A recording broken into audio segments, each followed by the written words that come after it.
பார்த்தாலே நமக்கு ஒரு கண்ணில் கண்ணீர் வரும். எதையுமே ஏற்றோடு நிப்பாட்டி நம்ம படிக்கும்போது அது வந்து ஆன்மீக சார்ந்ததாக இருந்துச்சு, அது இருக்காது. அப்போ அதை ஒவ்வொருத்தருக்கும் அர்த்தம் இதை நம்ம கொடுக்கல. இதை நம்ம மாணிக்க வாசகர் அந்த மாதிரி பெருந்தகையாளர்கள் வந்து நமக்கு கொடுத்தது தான் நம்ம வழி வழியாக சொல்கிறோம். அப்படிதானே நம்ம வந்து நமக்கு முன்னோர்கள் மூதாதையர்களே நம்ம வச்சுக்கலாம். சைவ மரபில் நம்மளோட பாட்டன் பாட்டி கூட்டன் அவங்கள வச்சுக்கலாம். மெய்கண்டாவில் ஆரம்பித்து சமய புலவர்கள் இருக்காங்க, சந்தான புலவர்கள் இருக்காங்க. இவங்கெல்லாம் சொன்னது தான் எல்லாம் வழி வழியாக எல்லாரும் என்ன சொல்லுவாங்க. எதையுமே நம்ம புதுசாக சொல்லலை.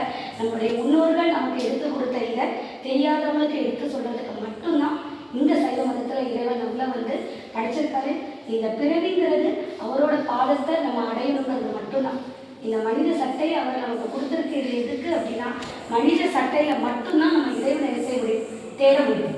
புல்லாகி கூடாய் புழுவாய் மரமாகி பல்விதமாய் பறவையாய் பாம்பாய் கல்லாய் மனிதராய் பேயாய் கனகளாய் வல்லசுரராய் முனிவராய் தேவராய் எல்லா நின்ற தாவர சங்கமத்துள் எல்லா பிறப்பும் கிடந்து இழைத்தேன்.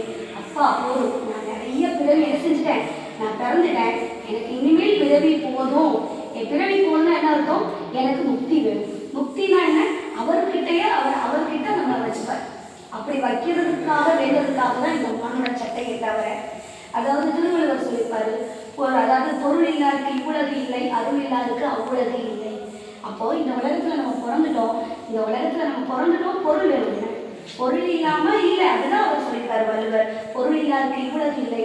அப்போ அருள் வேணும் அப்படின்னா இந்த உலகத்துலதான் நீ அந்த அருளுக்கான இதை நம்ம என்ன செய்யணும், தேடணும். ஆனால் இப்போ நம்ம எல்லாரும் என்ன பண்ணிட்டு இருக்கோம், நல்ல ஜாப்பு, நல்ல இது, நல்ல ஒரு பையன் இருந்தாலும் அவன் நல்லா கலெக்டர் ஆகணும், பொருளை தேடி மட்டுமே நம்மளுடைய சிந்தனை இருக்கே தவிர அருளை நம்ம தேடுறோமான்னு ஒரு நிமிஷம் நீங்கள் உங்களுக்குள்ளேயே கேள்வி கேட்டீங்கன்னா நிச்சயமாக இல்லைங்கிறது தான் வருது.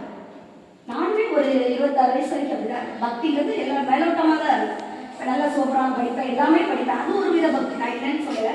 ஆனால் நமக்கு ஏஜ் ஏற ஏற நமக்கு ஒரு பக்குவ நிலை என்ன செய்யும் வரும். எப்படி நம்ம பிள்ளைகிட்ட வளர்ந்துட்ட, நீ அப்படி இருக்கணும் இப்படி இருக்கும் நம்ம சொல்கிற நம்மளும் நம்மளுடைய பக்குவ நிலைகளை பார்த்து என்ன செய்யணும், நம்மளை பார்த்து நம்ம பிள்ளைங்க வளரும். நம்ம வீட்டில் நம்ம கரெக்டாக ஆன்மீகத்தை வழி நடத்தினோம்னா அதை பார்த்து வளர்கிற பிள்ளை அப்படியே வளர்ந்த தவிர இப்படி ஒரு